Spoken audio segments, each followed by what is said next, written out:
नमस्कार बच्चों, कैसे हैं आप सब। आशा करती हूँ आप सभी अच्छे होंगे, स्वस्थ होंगे, खुश होंगे और अपनी पढ़ाई भी अच्छे से कर रहे होंगे। जैसा कि आप सभी जानते हैं, मैं हूँ आपकी हिंदी की अध्यापिका और मैं स्वागत करती हूँ आप सभी का आईसीटी वर्चुअल क्लासरूम में। और आज हम यहाँ पर एकत्रित हुए हैं पढ़ने के लिए क्लास 10th की हिंदी। क्लास 10th की हिंदी में आज हम यहाँ पर करने जा रहे हैं अपने प्रीवियस ईयर्स के सैंपल पेपर्स को सॉल्व। तो देखिए, हमने यहाँ पर सबसे पहले जो हमारा सैंपल लिया है वो बिल्कुल लास्ट ईयर का ही लिया है, यानी कि आपको यहाँ पर कोई भी दिक्कत नहीं होगी आपके इस वाले साल में कि किस तरह का आपका एग्जाम में पैटर्न आने वाला है, क्योंकि पैटर्न में थोड़ा सा चेंजेस हुए हैं। जैसे मैंने यहाँ पर आपको बताया कि पहले 100 मार्क्स का होता था। अगर मैं आपको अभी 2020 या 2020 से पहले का अगर आपको सैंपल पेपर दूं तो वहां पर आपको थोड़ी सी कंफ्यूजन होगी इन मार्क्स की। बाकी जो है आपका यहाँ पर सारी चीजें सेम है और थोड़ा सा जो पैटर्न है कि किस तरह से ये इन मार्क्स के हिसाब से अंदर जो है पैटर्न चेंज हुआ है थोड़ा बहुत, वो चीजें यहाँ पर आपको क्लियर करनी है। उसके बाद हम यहाँ पर बाकी भी प्रीवियस ईयर के जितने भी हमारे पेपर होंगे, यानी कि 5 ईयर्स के, 6 ईयर्स के, वो सारे हम यहाँ पर लेंगे, डिस्कस करेंगे, ताकि आपको ये क्लियर हो जाए कौन सा चैप्टर जो है काफी बार जो है रिपीट हुआ है। और देखिए, कुछ चैप्टर ऐसे भी हैं जो अभी आपके सिलेबस से हटा दिए गए हैं, तो वो भी आपको क्लियर हो जाएंगे इस वाले सैंपल पेपर से कि कौन से चैप्टर से आपके अभी इस बार प्रश्न नहीं आ रहे हैं। तो ये चीज आपके लिए, इसीलिए मैं ये लास्ट ईयर का ही सबसे पहले आपके लिए सैंपल पेपर लेकर आई हूँ।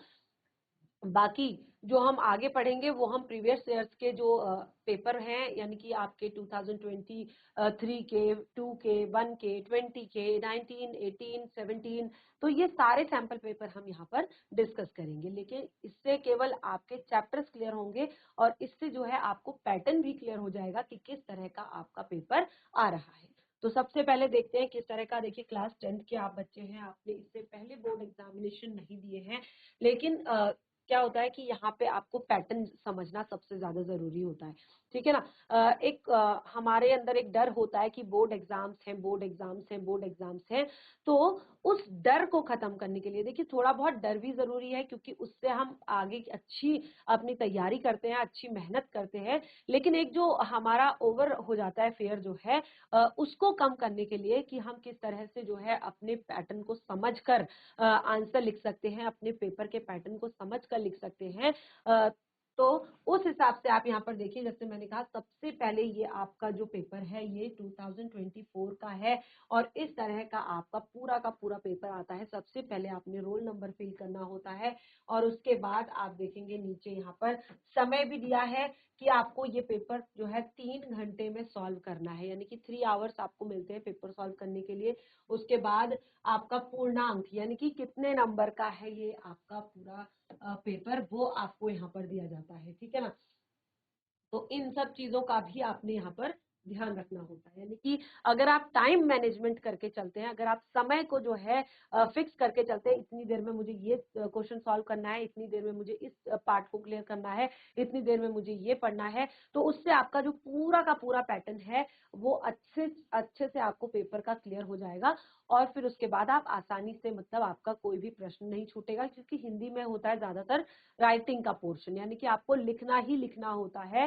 जैसे आपके निबंध है या आपका प्रार्थना पत्र भी आपका यहाँ पर आता है, पत्र भी आपका आता है, या अगर आप क्लास 12th में है तो आलेख आपका आता है।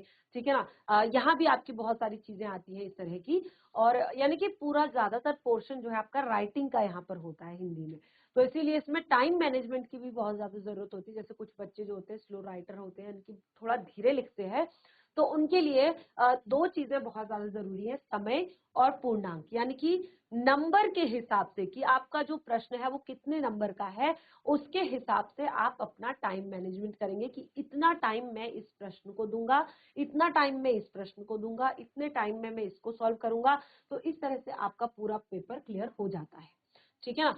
अब चलिए आगे आते हैं निर्देश। तो अगर आप फर्स्ट टाइम जो है पेपर अटेंड कर रहे हैं, बोर्ड एग्जाम्स अटेंड कर रहे हैं, तो आपको एक बार निर्देश जरूर पढ़ने चाहिए। भले ही आप फिर रोज ना पढ़े, लेकिन आपको एक बार जरूर पढ़ना है निर्देश। तो निर्देश में आपको क्या दिया गया है, इस प्रश्न पत्र के 2 खंड है, अ तथा ब। दो खंडों में इस प्रश्न पत्र को दिया गया है अ तथा ब, यानी कि इसमें आपका जो ब खंड है ना आगे, उसमें आपकी जो संस्कृत है यानी कि अनिवार्य संस्कृत जो आपके हिंदी के साथ है, शायद उसमें आपका वो पार्ट दिया गया है और उसको भी सॉल्व करना बहुत ज्यादा जरूरी है, यानी कि वो भी आपके इसी 80 मार्क्स में जुड़ता है, वो भी आपके 80 मार्क्स के अंतर्गत ही आता है, तो उसको सॉल्व करना भी बहुत ज्यादा जरूरी है। दोनों खंडों में पूछे गए सभी प्रश्नों के उत्तर देना अनिवार्य है। दोनों खंडों में जितने भी प्रश्न हैं उनका उत्तर देना अनिवार्य है, सभी प्रश्नों का उत्तर देना। अब देखिए कोई भी प्रश्न ऐसा नहीं है जो आपने छोड़ना है। अगर कहीं पर आपको ऑप्शन दिया गया है दोनों में, ठीक है ना, तो वहां पर आप चूज कर सकते हैं कि आपको कौन सा सॉल्व करना है, नहीं तो कोई भी प्रश्न आपने छोड़ना नहीं है। दूसरा आपको यहाँ पर निर्देश दिया गया है, उत्तर यथासंवत संभव क्रमवार ही लिखे, प्रश्नों के अंक उनके सम्मुख अंकित है। आपका उत्तर जो है जितना संभव हो सके, यथासंभव यानी कि जितना संभव हो सके आप उसको क्रमवार लिखने की कोशिश करें। कई बार जो है बच्चे क्या करते हैं कि अच्छा ये प्रश्न मुझे आता है, इसका आंसर लिख देता हूं, फिर आपका प्रश्न 5 का आंसर मुझे आता है, प्रश्न 5 में लिख देता हूं, प्रश्न 9 का आंसर आता है मुझे अच्छे से, उसका आंसर लिख देता हूँ, फिर प्रश्न 12 मुझे अच्छे से आता है, उसका आंसर लिख देता हूँ। तो ऐसे नहीं करना है, जितना हो सके उनको क्रमवार लिखने की कोशिश करें। प्रश्न 1, प्रश्न 2, प्रश्न 3, प्रश्न 4। बस निबंध के लिए आप अगर कर सकते हैं, अगर आप चाहें तो निबंध को लास्ट पेज पर लिख सकते हैं, यानी कि लास्ट में लिख सकते हैं काफी अच्छे से। बाकी क्योंकि निबंध में जो है काफी टाइम आपका लगता है और काफी अच्छे से आपको उसको लिखना होता है, तो उसके लिए आपको थोड़ा सा ढील दी जाती है। बाकी अगर आपको जितना संभव हो सके, अगर आप चाहें तो निबंध भी आप लिख सकते हैं अच्छे से अपना क्रमवार, ठीक है ना। तो यथासंभव क्रमवार लिखे, प्रश्नों के अंक उनके सम्मुख अंकित हैं, और ये सबसे बड़ी चीज है, जैसे मैंने आपको बताया कि प्रश्न के हिसाब से ही आप टाइम मैनेजमेंट करते हैं, आप उसके अंक के हिसाब से टाइम मैनेजमेंट करते हैं। आपका जो निबंध है अगर वो 10 नंबर का है या 8 नंबर का है और आपका कोई छोटा प्रश्न है जो 2 नंबर का है या 1 नंबर का है, तो आपको उसके हिसाब से लिखना है, ठीक है ना। ये नहीं कि आप 2 नंबर के प्रश्न में 2 पेज लिख रहे हैं, ठीक है। बहुत ज्यादा फालतू एक्स्ट्रा कुछ भी लिखने की जरूरत नहीं है। जो आपको आंसर सटीक आता है, सही आंसर जो आपको आता है वो आपने लिखना है। और निबंध में भी अगर 10 नंबर का निबंध है या 8 नंबर का निबंध है तो आपको 10 या 8 पेज भरने की जरूरत नहीं है, पेजेस नहीं भरने हैं, वो आपका तरीका है आप कैसे लिखते हैं। आप देखेंगे क्लास 10th में तो आपको बहुत सारी चीजें यहाँ पर हिंट के रूप में दी गई हैं, तो उसके आधार पर तो आप निबंध बहुत ही सुंदर सा 4 से 5 पेज का या 4 पेज तक का भी आप अच्छा सा निबंध लिख सकते हैं, ठीक है ना। तो ये बहुत ही जरूरी निर्देश जब आप फर्स्ट टाइम जो है बोर्ड एग्जामिनेशन अटेंड करते हैं उसके लिए जो हमने यहाँ पर पढ़े, यानी कि हमने यहाँ पर टाइम मैनेजमेंट के बारे में बात की, और यहाँ पर हमने जो है मार्क्स किस तरह से हमें पेपर को सॉल्व करना है उसके बारे में बात की, और किस तरह से हमने बताया कि सारे प्रश्न जो है महत्वपूर्ण है, किसी को भी आपने छोड़ना नहीं है, ठीक है ना। तो अब यहाँ पर आप देखिए सबसे पहला प्रश्न, ये जो आपका सबसे पहला प्रश्न आता है, ये अभी आपको यहाँ पर बताया गया है कि सबके जो प्रश्न उत्तर है, प्रश्न नंबर है वो उनके सामने लिख दिए गए हैं। आप देख सकते हैं यहाँ पर 1, 2, 3, 4, 5, ये आपके जो 5 प्रश्न हैं, इन पांचों के नंबर जो है उनके सामने लिख दिए गए हैं, देख सकते हैं आप। 5 प्रश्न है। एक पहला प्रश्न जो है आपका वो आपका एक अपठित गद्यांश है। अपठित का अर्थ होता है जो आपने पहले नहीं पढ़ा है, यानी कि आपकी पाठ्य पुस्तिका से नहीं है, आपने नहीं पढ़ा है, और उसमें से आपको एक गद्यांश आता है उसमें, और उससे रिलेटेड आपने गद्यांश को पहले से अच्छे से पढ़ना है, और उससे संबंधित जैसे हमने कहा कि उसके जो मार्क्स है वो उसके सम्मुख अंकित कर दिए गए हैं। यानी कि जैसे मैंने बताया 1 नंबर का अगर प्रश्न है तो उतना आंसर लिखना है, 2 नंबर का है तो उतना आंसर लिखना है, 3 नंबर का है तो उतना आंसर लिखना है, 5 का है तो उतना आंसर लिखना है, ठीक है। अब जैसे यहाँ पर देखिए पहला प्रश्न आपका 1 नंबर का है, दूसरा आपका 2 नंबर का है, तीसरा फिर से आपका 1 नंबर का है, और चौथा आपका 2 नंबर का है, और पांचवा आपका फिर से 1 नंबर का है। यानी कि 1, 2, 3, 4, 5, 6, 7, ठीक है ना। यानी कि ये जो है 3 और 4, ये आपका जो अपठित गद्यांश है ये 7 नंबर का आपका है, ठीक है ना। तो 7 में से आपको जैसे जैसे मैंने आपको बताया बिल्कुल वैसे वैसे आपने लिखना है। जैसे यहाँ पर अभी हम इसको डिटेल में पढ़ेंगे और उसके बाद मैं आपको आंसर भी डिस्कस करूंगी, लेकिन जरूरी नहीं कि आपका यही गद्यांश वहां पर आए, ठीक है। ये पिछले साल का है, अपठित आएगा, यानी कि कोई भी ऐसा गद्यांश जो आपने पहले पढ़ा नहीं है, ठीक है। तो चलिए इसको एक बार पढ़ लेते हैं और उसके बाद इसको समझते हैं। अगर आप चाहें तो मैं आगे का पूरा पेपर आपको पहले इसी तरह से बता देती हूँ। जैसे आप देखिए दूसरा प्रश्न जो यहाँ पर आपको दिया गया है वो है आपका सबसे बढ़िया चीज जो होती है क्लास 10th में अभी तक मैंने यहाँ पर देखा, वो होती है निबंध के निबंध में, कि अगर जैसे आप देख सकते हैं दूसरा प्रश्न है आपका ये और 8 नंबर का ये प्रश्न है, ये निबंध आपको दिया गया है। तो यहाँ पर आपको निबंध में 2 ऑप्शन दिए गए हैं, ठीक है ना। जैसे अगर आप क्लास 12th में होते हैं तो आपको वहां पर 4 ऑप्शन दिए जाते हैं, 4 में से आपको एक सॉल्व करना होता है, लेकिन उसमें हिंट्स आपको नहीं दी जाती है, आपने खुद ही हेडिंग बनानी होती है, खुद ही आपने लिखना होता है। लेकिन अभी आप क्लास 10th में हैं और आपके लिए बहुत ही अच्छी बात यह है कि आपको ऑप्शन तो आपको केवल 2 दिए गए हैं, लेकिन दोनों में आपको हिंट्स दी गई है, ठीक है ना। इनके आधार पर आप एक बहुत ही सुंदर सा जो है आप निबंध लिख सकते हैं। ये सबसे बढ़िया चीज है यहाँ पर, यानी कि निबंध में जैसे होता है ना काफी टाइम लग जाता है, सोचना पड़ता है, तो उसमें आपको बिल्कुल भी सोचने की यानी कि अपना जो एक्स्ट्रा समय है उसमें खपाने की कि हेडिंग क्या बनेगी, तो वो सोचने की जरूरत नहीं पड़ेगी। यहाँ पर हेडिंग्स दी गई है तो खुद ही जो है उसी पे बिल्कुल लिखते रहना है। बस एक जैसे शुरुआत में हम कहते हैं कि प्रस्तावना और उपसंहार जो है आपने थोड़ा सा खुद लिखना है, बाकी हेडिंग्स देखिए आपको दे रखी है, यहाँ पे कुछ भी एक्स्ट्रा करने की जरूरत नहीं है। बहुत ही बढ़िया तरीके से आप 8 नंबर का जो ये निबंध है उसको 4 पेज में या 5 पेज में आप काफी अच्छे से लिख सकते हैं। जैसे देखिए पहला ऑप्शन दिया गया है जनसंख्या वृद्धि और दूसरा उत्तराखंड में प्राकृतिक आपदाएं। दोनों ही टॉपिक कहते हैं जो कॉमन से टॉपिक है। उत्तराखंड में आप रहते हैं तो उत्तराखंड की प्राकृतिक आपदाओं के बारे में तो आप आसानी से बता सकते हैं कि कैसा यहाँ का क्लाइमेट है, कैसा वातावरण है, कैसा माहौल है, किस तरह से यहाँ पर आपदाएं जो है आ जाती है समय समय पर, किस तरह का नुकसान झेलना पड़ता है, किस तरह की परेशानियां लोगों को झेलनी पड़ती है, क्या रीजन है आपदा के, ठीक है ना, और कितनी ये भयावह होती है और इससे किस तरह से निपटा जा सकता है। तो ये सारी चीजें आप लिख सकते हैं, बहुत ही इजी है टॉपिक। और दूसरा जैसे यहाँ पे बताया जनसंख्या वृद्धि, तो ये एक कॉमन सा टॉपिक है। अब क्लास 10th में आप लोग आ गए हैं कि किस तरह से भारत में जनसंख्या विस्फोट होता जा रहा है, जनसंख्या जो है बहुत तेजी से बढ़ती जा रही है, संसाधनों की कमी होती जा रही है, तो वो चीज आप लिख सकते हैं। बाकी जब हम इस प्रश्न पर आएंगे तो इसको फिर से पढ़ेंगे। नंबर 3, अभी मैं यहाँ पर केवल आपको प्रश्न पत्र आपके साथ डिस्कस कर रही हूँ, सॉल्व हम करेंगे आगे। हमारे नेक्स्ट सेशन जो है 2-3 यहीं पर हमने करना है इसको सॉल्व अच्छे से, तो हम इसको अच्छे से सॉल्व करेंगे। अब देखिए अगला प्रश्न है, अपने जन्मदिन पर मित्र द्वारा भेजे गए उपहार के लिए उसे धन्यवाद पत्र लिखिए, आपका काल्पनिक नाम, ठीक है। दूसरा है निकटवर्ती किसी पर्यटन स्थल के 1 दिवसीय भ्रमण हेतु अपनी कक्षा के विद्यार्थियों की ओर से प्रधानाचार्य को प्रार्थना पत्र लिखिए। अब देखिए ये जो है आपका तीसरा जो प्रश्न है ये पत्र है। क्या है? तीसरा प्रश्न क्या है आपका? पत्र है। और आप मार्क्स देख सकते हैं उसके सामने लिख दिए गए हैं, 4 मार्क्स का ये है, 4 नंबर का है। और क्लास 10th में आप आ गए हैं तो क्लास 1 से हमें पत्र लिखना सिखा देते हैं। जब हम या क्लास 1 या 2 में होते हैं तब से हमें पत्र लिखना सिखाते हैं, प्रार्थना पत्र लिखना सिखाते हैं।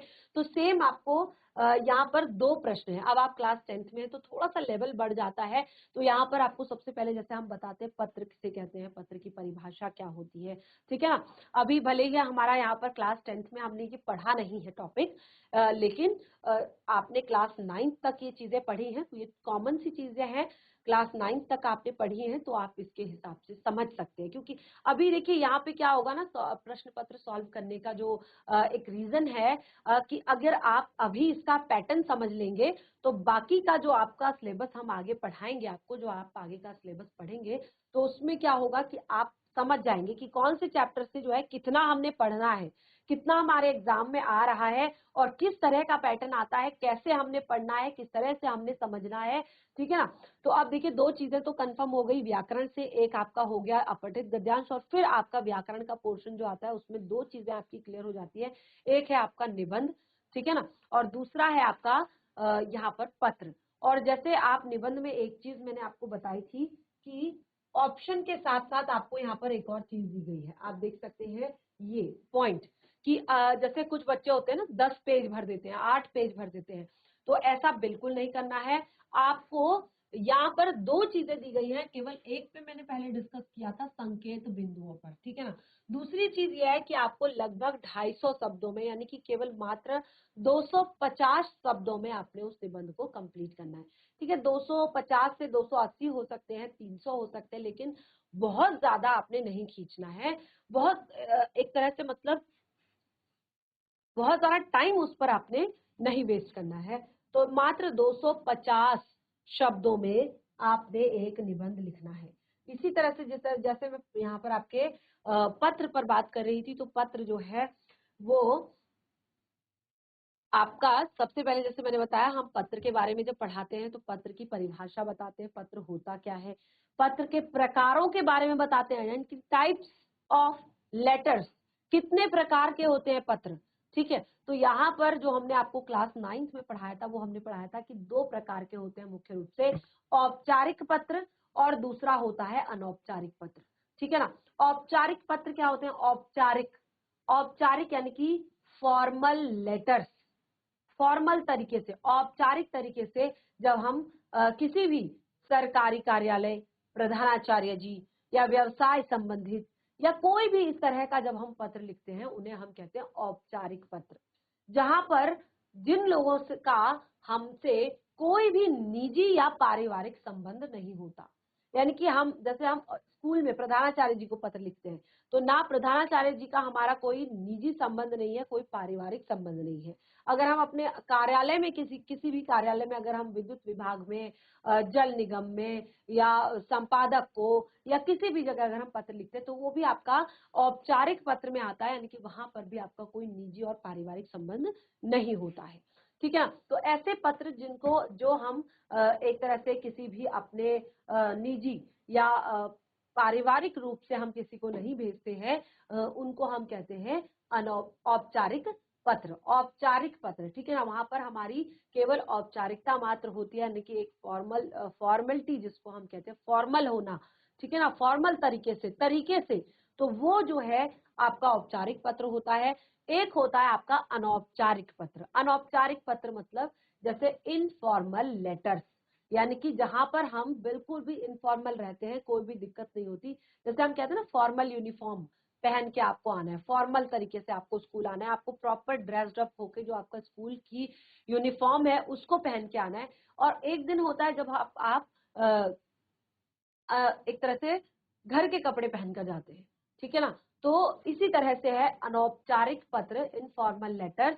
तो इसमें आप क्या करते हैं, अपने जो निजी आपके संबंध होते हैं, आपके पारिवारिक संबंध जो होते हैं, उनको जो आप पत्र लिखते हैं, वो आपके इनफॉर्मल लेटर्स यानी कि अनौपचारिक पत्र होते हैं। यानी कि वहां पर कोई भी औपचारिकता नहीं होती। अभी डिटेल में इस पूरे टॉपिक को पढ़ेंगे आगे। तो यहाँ पर देखिए 2 प्रश्न ध्यान दीजिएगा। ये जो आपका प्रश्न 3 है, इसमें आपके 2 प्रश्न दिए गए हैं।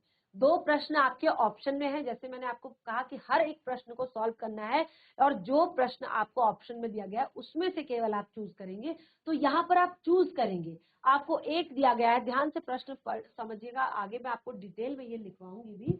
जैसे हमने कहा, एक आपका दिया गया है, जन्मदिन पर मित्र को भेजना है, तो मित्र आपका क्या होता है, पारिवारिक और निजी आपका संबंध है, ठीक है ना, पर्सनल आपका है वो। तो वो आपका औपचारिक अनौपचारिक पत्र हो गया। दूसरा, आपने प्रधानाचार्य जी को प्रार्थना पत्र भेजना है, तो ये आपका औपचारिक पत्र हो गया, ठीक है। 2 तरह के पत्र आपके आएंगे। ऑप्शन है, केवल एक को ही आपने लिखना है, या औपचारिक को लिखे या अनौपचारिक को लिखे, ठीक है। उसके बाद चौथा प्रश्न जो है, ये भी व्याकरण से आता है आपका। देखिए सारा का सारा पोर्शन यहाँ पर आपका व्याकरण का है।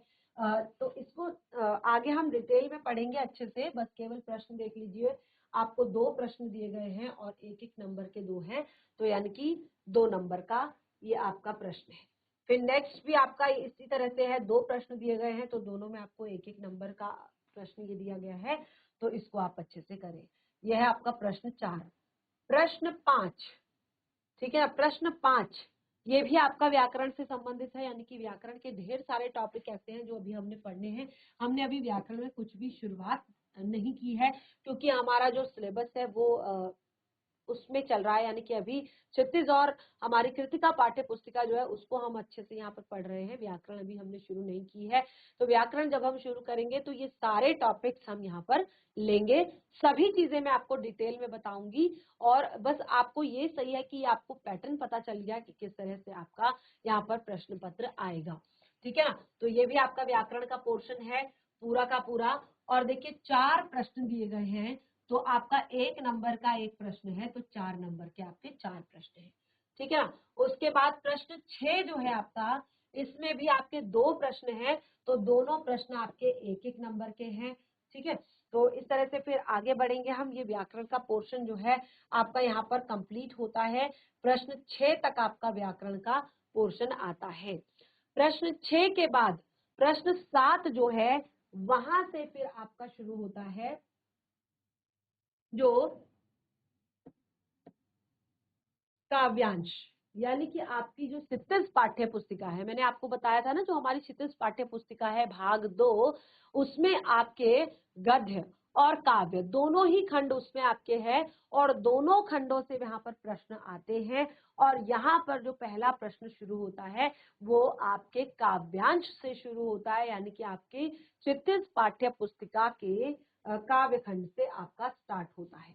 ठीक है ना, तो इस तरह से देखिए ये यहाँ पर भी आपको बहुत ही अच्छा ऑप्शन दिया गया है कि निम्नलिखित काव्यांशों को पढ़कर किसी एक से नीचे दिए गए 2 प्रश्नों की, इसमें कंफ्यूज मत होइएगा, बहुत ज्यादा घबराने की जरूरत नहीं है, पेपर आपका इजी आता है, थोड़ा सा मेहनत आपकी चाहिए।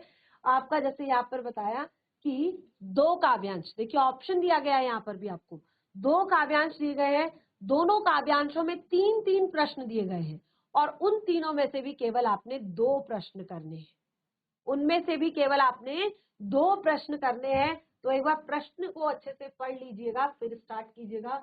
और अगर केवल 2 प्रश्न करने हैं तो 2 नंबर का एक है, 2 नंबर का एक है, इस तरह से आपका 4 नंबर का एक काव्यांश हो जाता है। दोनों काव्यांशों को सॉल्व नहीं करना है, केवल एक को करना है। ठीक है ना, ये आपको ऑप्शन दिया गया है यहाँ पर, ये आपको ऑप्शन दिया गया है यहाँ पर कि आप दोनों में से जो आपको अच्छे से आता है उसको आप सॉल्व कीजिए। तो यहाँ पे ऑप्शन में से किसी एक जो काव्यांश है उसमें से भी आपको मात्र 2 प्रश्न जो है सॉल्व करने हैं। ठीक है ना, चलिए, तो यहाँ पे अभी तो हम अच्छे से काव्यांशों को पढ़ेंगे और समझेंगे। अभी तो हमने यहाँ पर हम जैसे हमने ये वाला चैप्टर यहाँ पर कर लिया है, राम लक्ष्मण परशुराम संवाद वाला, इसको एक बार फिर से रिवाइज करेंगे। उसके बाद देखिए आत्मकथ्य जो हमने यहाँ पर पढ़ा था उसमें से भी कुछ प्रश्न हैं, और आप देखेंगे इसको जब हम अभी सॉल्व करेंगे तो मैं आपको अच्छे से यहाँ पर डिटेल में बताऊंगी। जैसे है हमारा प्रश्न 8, ठीक है, उसके बाद हमारा आता है प्रश्न 8, तो ये भी हमारे काव्य खंड से ही है, ध्यान दीजिएगा, ये भी हमारे काव्य खंड से ही है, लेकिन ये है हमारे प्रश्नोत्तर। ठीक है, काव्य खंड से रिलेटेड प्रश्नोत्तर, मात्र 4 नंबर। ठीक है, ऑप्शन में है आपके 3 प्रश्न, 3 में से आपने केवल 2, किन्हीं 2 आपने प्रश्नों के उत्तर देने हैं, किन्हीं 2 प्रश्नों के उत्तर आपने देने हैं। तो आप 3 में से कोई एक प्रश्न चुनेंगे। और वैसे तो आप यहाँ पर जो है जैसे मैंने बताया अभी हमारा पूरा सिलेबस कंप्लीट नहीं हुआ है, हमने अच्छे से यहाँ पर पढ़ा नहीं है चैप्टर्स को, तो अभी आपको शायद समझ में ना आए, लेकिन मैं अभी भी आपको डिटेल में बताऊंगी। तो केवल 2 प्रश्न करने हैं। ठीक है ना, प्रश्न 9 फिर से आपके काव्य खंड से आता है। प्रश्न 9, इसे आप दीर्घ उत्तरीय कह सकते हैं क्योंकि 2 नंबर का आंसर है, और इसको आप लघु उत्तरीय कह सकते हैं। यहाँ पर कोई ऑप्शन नहीं है, यहाँ पर आपने सॉल्व करना ही करना है, आंसर आपने देना ही देना है। 1-1 नंबर का ये 2 प्रश्न हैं, और आप देख सकते हैं कोई ऑप्शन इनमें नहीं है। ठीक है, तो यानी कि 2 प्रश्न 2 नंबर के। तो यहाँ तक का जो हमारा पार्ट है, यानी कि ये हमारा गद्य खंड यहाँ पर कंप्लीट हो जाता है। गद्य खंड को हमने अच्छे से काव्य खंड को हमने अच्छे से पढ़ लिया, और व्याकरण से संबंधित जो चीजें हैं यहाँ पर उसको हमने समझ लिया किस तरह से हमारे एग्जाम में आएगा। अभी सॉल्व तो मैं सारा पेपर आपको करवाऊंगी यहाँ पर, और जैसे मैंने कहा कि इसके बाद के भी बहुत सारे पेपर यहाँ पर हमने करने हैं 2020 या 2018-17 से लेकर 24 तक के, वो हम यहाँ पर सॉल्व करेंगे। लेकिन उससे पहले पैटर्न जो है अभी हम वो जान रहे हैं, ठीक है ना। अब आता है इसके बाद जो काव्य खंड से, देखिए एक आपका काव्यांश आ जाता है, और 3 आपके दीर्घ उत्तरीय प्रश्न आ जाते हैं, 2 आपके लघु उत्तरीय प्रश्न आ जाते हैं, और फिर आपका स्टार्ट होता है गद्यांश, यानी कि गद्य खंड। तो ये है प्रश्न 10। प्रश्न 10 से जो है आपका गद्य खंड स्टार्ट हो जाता है, और इसमें जो है जैसे हमने वहां पर अपठित गद्यांश पढ़ा था, तो ये हमारा कैसा है, पठित गद्यांश है, चैप्टर से रिलेटेड है, हमने यहाँ पर पढ़ा हुआ है चैप्टर। और आप देखेंगे कि इसमें भी आपको ऑप्शन दिए गए हैं, जिस तरह से आपको काव्य खंड में ऑप्शन दिए गए थे, यानी कि 2 काव्यांश आपको दिए गए थे, इसी तरह से आपको गद्य खंड में भी ऑप्शन दिए गए हैं। गद्य खंड में आपको यहाँ पर जो है 2 गद्यांश दिए गए हैं आपकी ही पाठ्य पुस्तिका से, यानी कि जो चैप्टर आप पढ़ लेंगे उसी चैप्टर से आपका ये गद्यांश आएगा, ठीक है ना। 2 गद्यांश आएंगे, ऑप्शन में है, जो आपको अच्छा लगे, जहां पर आपको लगे कि आप अच्छे से प्रश्न सॉल्व कर सकते हैं उसको आप सॉल्व करेंगे, ठीक है ना। तो ये आपके 2 गद्यांश, केवल 2 प्रश्न यहाँ पर दिए हैं, एक गद्यांश से आपको केवल और केवल 2 प्रश्न दिए गए हैं, और एक प्रश्न जो है वो आपका 2 नंबर का है, यानी कि 2 प्रश्न जो है आपके 4 नंबर के, ठीक है ना। दीर्घ उत्तरीय आंसर आप इसका दे सकते हैं, यानी कि अच्छा आंसर आप लिख सकते हैं 5 से 6 लाइन का, और इससे काफी अच्छे से आपको 2 नंबर पूरे मिल जाते हैं। उसके बाद सेकंड का गद्यांश दिया है, देखिए ये भी आपका पठित ही है। अब देखिए ये जो मैं आपको यहाँ पर क्लियर बताऊंगी ना, ये मैं आपको डिटेल में नेक्स्ट सेशन में क्लियर करूंगी। तो जो दूसरा हमारा गद्यांश है इसमें भी सेम चीजें हैं, यहाँ पर भी आपको कोई डाउट नहीं है, यहाँ पर भी आपको 2 ऑप्शन दिए गए हैं, सॉरी 2 प्रश्न दिए गए हैं, और कोई ऑप्शन दोनों में नहीं है, सॉल्व करने ही करने हैं। और सेम चीजें हैं कि 2 नंबर का आपका एक प्रश्न है और 2 नंबर का आपका एक प्रश्न है, यानी कि जो आपका गद्यांश है वो मात्र 4 नंबर का है, ठीक है ना। बस आप उसको क्लास में अच्छे से पढ़ लें, चैप्टर को घर पर अच्छे से पढ़ लें, और उसके बाद आगे यहाँ पर आकर प्रश्नों के उत्तर दें, ठीक है। ये हमारा गद्य खंड था। अब देखिए गद्य खंड से ही हमारे आ जाते हैं प्रश्न। तो गद्य खंड से हमारे जो प्रश्न है वो है प्रश्न नंबर 11 और प्रश्न नंबर 12। प्रश्न नंबर 11 और प्रश्न नंबर 12 ये हमारे गद्य खंड से आते हैं। तो यहाँ पर देखिए इसमें भी आपका जो ये एक तरह से लॉन्ग आंसर टाइप क्वेश्चन है, उनमें आपको ऑप्शन मिला है, जिस तरह से आपको काव्य खंड में मिला था उसी तरह से आपको गद्य खंड में ऑप्शन मिला है कि आपको मात्र 3 में से 2 ही प्रश्नों को सॉल्व करना है, केवल और केवल 2 प्रश्नों को आपने सॉल्व करना है। और आप देख सकते हैं एक प्रश्न जो है वो आपका 2 नंबर का है, ठीक है ना, यानी कि इस तरह से आपके 2 प्रश्न होते हैं 4 नंबर के। अगला प्रश्न 12 देखिए, इसको आप यहाँ पर देख सकते हैं, जिस तरह से आपको काव्य खंड में दिया गया था ना कि बिल्कुल जरूरी है, यानी कि वहां पर कोई ऑप्शन नहीं है, वहां पर कोई भी चॉइस नहीं है आपके पास, लेकिन यहाँ पर जो है सेम चीज यहाँ पर भी दी गई है, नो ऑप्शन नो चॉइस। जो प्रश्न 12 है, 2 प्रश्न है इसमें, और 2 प्रश्नों में से आपका 1 नंबर का। अब देखिए ये आप 1 नंबर का सोच के इसको 1 लाइन का आंसर नहीं लिखेंगे, क्योंकि प्रश्न आप एक बार पढ़िए, हवालदार साहब चौराहे पर रुकते और नेताजी को निहारते क्यों, एक प्रश्न है। नेताजी जी का चश्मा कहानी के आधार पर इस बात को स्पष्ट कीजिए। तो स्पष्ट केवल 1 लाइन में तो होता नहीं है, तो यानी कि 1 नंबर का आंसर है, तो आपने लगभग 5 से 6 लाइन में आंसर देना होगा, अच्छे से बिल्कुल डिटेल में क्लियरली। जैसे और दूसरा है, देखिए दूसरे को तो आप लॉन्ग आंसर टाइप कह सकते हैं कि बाल गोविंद भगत की पुत्रवधु नए कली छोड़ना क्यों नहीं चाहती थी। अभी आपको शायद आपने चैप्टर नहीं पढ़ा होगा तो आपको नहीं पता, लेकिन ये आपका लॉन्ग आंसर में आया हुआ है, ठीक है। तो यहाँ पर देखिए डिस्कस, अभी मैं प्रश्नों को डिस्कस नहीं कर रही हूँ, पेपर डिस्कस कर रही हूँ, और उनके आपको मार्क्स बता रही हूँ कि कितने नंबर का कौन सा प्रश्न है, कितने नंबर का कौन सा प्रश्न है। उसके बाद जो है डिटेल में आगे पेपर को सॉल्व करेंगे। इस तरह से अब हम आ जाते हैं आगे। ये जो है ये हमारी कृतिका पाठ्य पुस्तिका है। दूसरी जो हमारी बुक है वो हमारी कृतिका पाठ्य पुस्तिका है। तो उसमें से हमें यहाँ पर चैप्टर दिए गए हैं और 4 प्रश्न मात्र उस बुक से हमें यहाँ पर आए हुए हैं और चारों में से भी आपके पास ऑप्शन है, यानी कि मात्र किन्हीं 3 प्रश्नों को आपने सॉल्व करना है। इन चारों में से किन्हीं 3 प्रश्नों को आपने सॉल्व करना है। और अब यहाँ पर क्योंकि देखिए जो सेकंड बुक होती है उसमें से हमेशा लॉन्ग आंसर टाइप क्वेश्चन आते हैं। 3 नंबर का अगर है तो आप 1 पेज आंसर तो जरूर लिखें।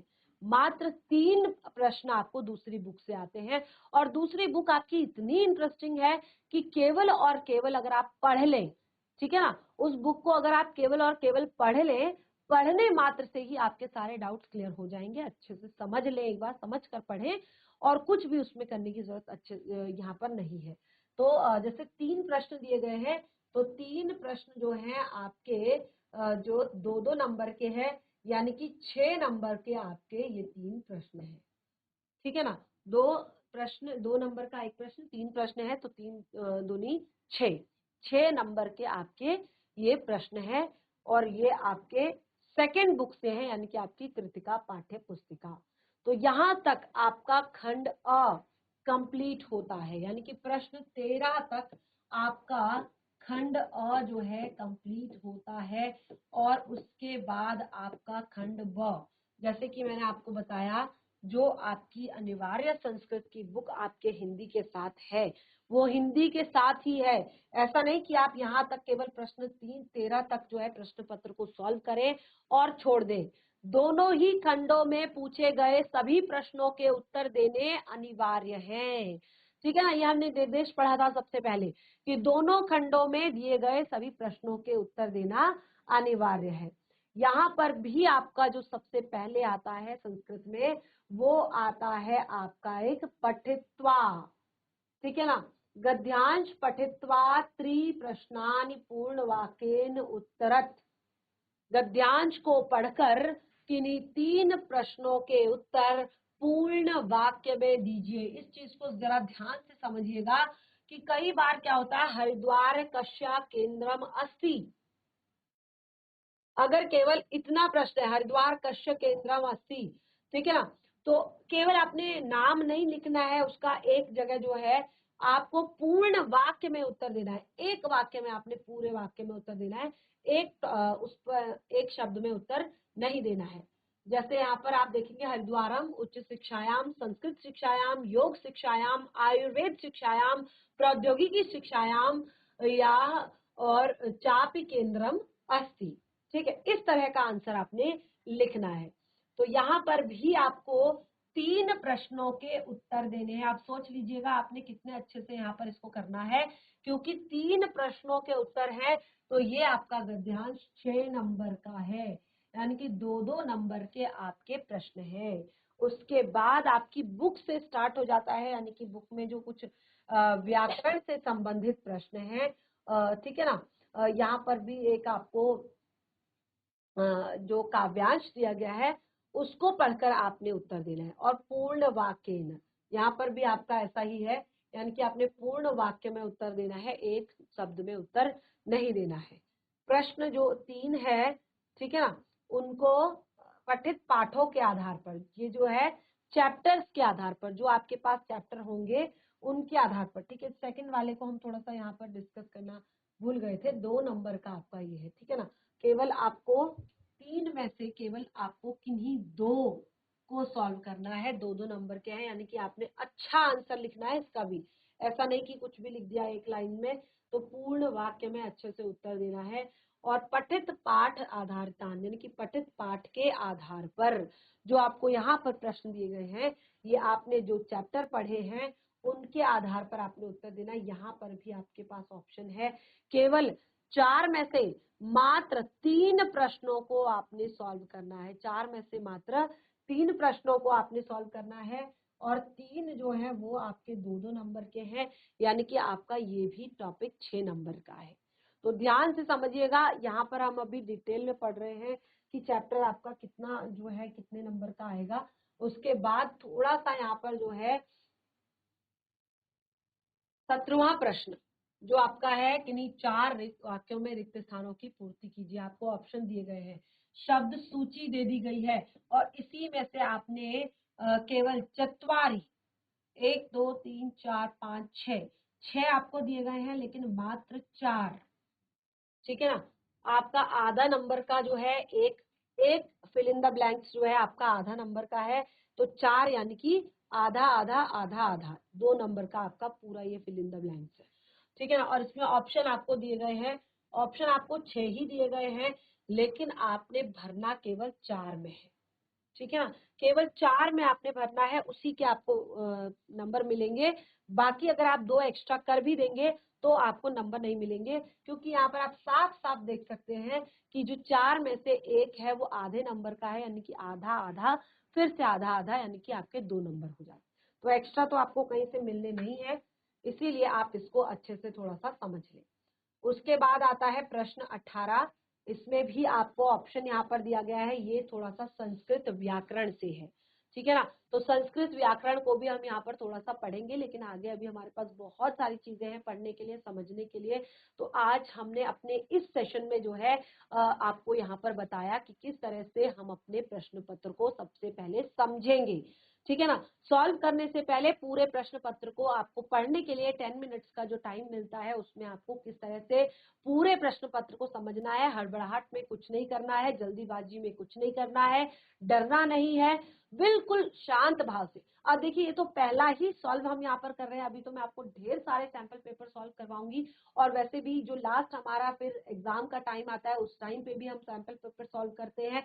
तो वो टाइम सबसे बढ़िया आपका इसलिए होता है सैंपल पेपर सॉल्व करने का, क्योंकि आप पूरा सिलेबस कंप्लीट कर चुके होते हैं, पूरे सिलेबस को आप समझ चुके होते हैं, प्रश्न कौन से चैप्टर से आया है, कहाँ से आया है, और सब कुछ आप पढ़ चुके होते हैं।